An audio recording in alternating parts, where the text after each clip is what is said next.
आजकल के लड़कों के मन में जो सबसे बड़ा डर वो ये है कि अगर लड़की झूठा केस करे तो क्या करें। जितने भी रिलेशनशिप में लड़के और लड़कियां हैं, लड़कों का सबसे बड़ा डर यही है कि आज मैं लड़की के साथ हूं, चाहे हम अपनी मर्जी से, दोनों की मर्जी से फिजिकल हो रहे हैं, लेकिन कल को लड़की हमें ब्लैकमेल कर सकती है। कल को लड़की हमारे ऊपर रेप के झूठे एलिगेशंस लगा करके हमें फंसा सकती है। ऐसे केस में हम क्या कर सकते हैं, क्या करना है, क्या आपके पास लीगल रेमेडीज हैं, क्या आपके पास लीगल राइट्स है, उस चीज को तो मैं आपको इस वीडियो में गाइड और बताने ही वाला हूं। लेकिन यहाँ पे देखिए,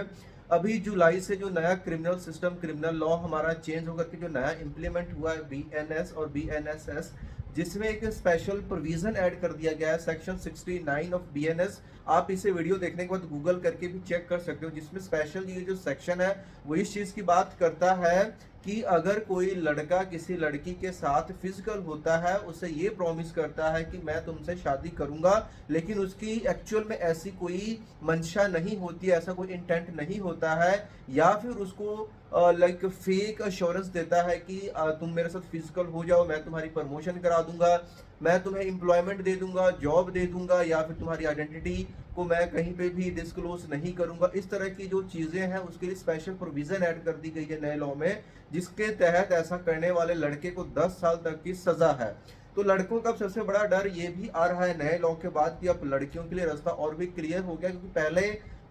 लॉ में था बट वो एक्चुअली स्पेसिफिक प्रोविजन नहीं दिया। अभी तो स्पेसिफिक प्रोविजन इस चीज के ऊपर ऐड हो गई है। लड़की ने यार सब कुछ अपनी मर्जी से किया, कल को पुलिस स्टेशन में जाएगी और सीधा बोलेगी कि लड़का ने मेरे साथ शादी का वादा करके मेरे साथ ऐसा किया या ये किया वो किया, फॉल्स प्रॉमिस किया, और ऐसे केस में लड़के को पुलिस उठा करके ले जाएगी, उसके ऊपर जो प्रोसीडिंग है वो स्टार्ट हो जाएंगी।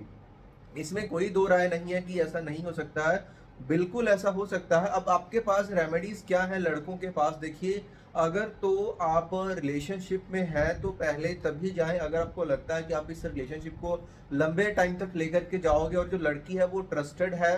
गोल्ड डिगर जिसको बोलते हैं, कि पैसे खाने वाली नहीं है। क्योंकि जो ऐसी लड़कियां आपको मिलेंगी वो आपको ब्लैकमेल करना स्टार्ट कर देंगी सबसे पहले तो, कि भाई अब हमें तुम पैसे दो, नहीं तो हमारे पास ये फोटो है, वीडियो है, मैं तुम्हारे ऊपर केस कर दूंगा। और ऐसे बहुत सारे इंसिडेंट्स होते हैं जहां पे लड़के न जाने हजारों लाखों कितने रुपए अपने गवा देते हैं, यहाँ तक कि सुसाइड के केसेस भी यहाँ पे देखने को मिलते हैं। अब अगर ऐसा कुछ होता है, लड़की के पास राइट है, आप उसको केस करने से या कंप्लेंट करने से नहीं रोक सकते हो, आपके ऊपर एफआईआर भी हो जाएगी, उससे भी आप नहीं रोक सकते हो। अब आपके लिए क्या करना है, अगर आप मान के चलो अगर कभी फिजिकल हो रहे हो तो अगर लड़की की उसमें मर्जी है, मेक श्योर जी दोनों की जो एज 18+ होनी चाहिए। और अगर आप ऐसा करने जा रहे हो, अगर किसी भी होटल में स्टे करने जा रहे हो, किसी रूम में स्टे करने जा रहे हो, तो अगर उससे बात कर रहे हो, मैसेज पे बात कर रहे हो, तो कोशिश करें जो भी उसकी बुकिंग वगैरह है कि कोशिश करें उसके नाम के ऊपर ही हो, उसकी प्रॉपर आईडी हो, यहाँ पे जो भी उसका कंसेंट है उसका एक एविडेंस रखें कि ये अपनी मर्जी से जा रही है, ताकि कल को आपको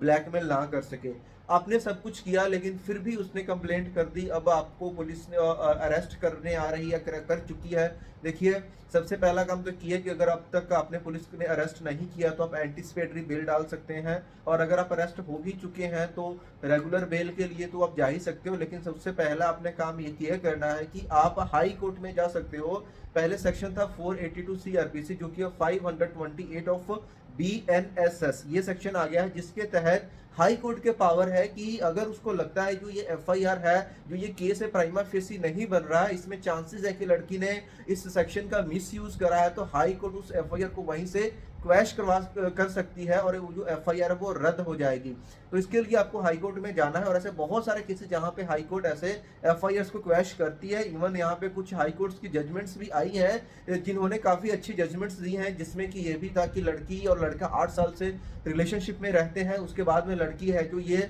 incident false promise of marriage के इंटेंट मतलब फेक प्रॉमिस करके उसके साथ फिजिकल बनाया, तो कोर्ट ने उसको नकारते हुए इस केस को रद्द किया था। तो ऐसे अभी कोर्ट्स भी इस चीज को अंडरस्टैंड कर रहे हैं कि इसके मिस यूज होने के चांसेस हैं। अगर आप लंबे टाइम से रिलेशनशिप में हो तो ये भी चांसेस है, और अगर आपने जो भी आपकी बात चैट वगैरह जो भी हुई थी वो आपके पास कोई एविडेंस है जिससे ये प्रूव हो रहा है कि इसमें इसकी खुद की मर्जी थी, तो भी ये चीजें हैं। नंबर तीसरा पॉइंट ये आता है, अगर आप ये चीज प्रूव कर देते हो, अगर उसने शादी के बेस्ड के ऊपर आपके ऊपर किया है कि जिस टाइम मैंने फिजिकल हुआ था मेरी दिल से मंशा थी, मैं इसे शादी करना चाहता था, लेकिन मेरी कुछ ऐसी परिस्थितियां बन गई जिसकी वजह से मैं शादी नहीं कर सकता, तो ये भी एक आपके पास वैलिड पॉइंट निकल करके आता है। तो इन सब चीज़ों से बचने के लिए जितना हो सके आपके पास जो भी एविडेंस है, जो भी रिकॉर्ड है, उसको एकत्रित करें, ताकि अगर इन फ्यूचर कोई प्रॉब्लम आती है उस चीज़ को आप हैंडल कर पाएँ। अगर आती है तो बेल लेने के साथ-साथ आप हाई कोर्ट में जा सकते हैं एफआईआर को क्वैश कराने के लिए, जिसके बाद पूरा का पूरा जो एफआईआर वो क्वैश हो जाएगा। अब मान लीजिए अगर आपने डिले कर दिया, प्रोसीडिंग स्टार्ट हो भी गई है, तो भी आप हाई कोर्ट में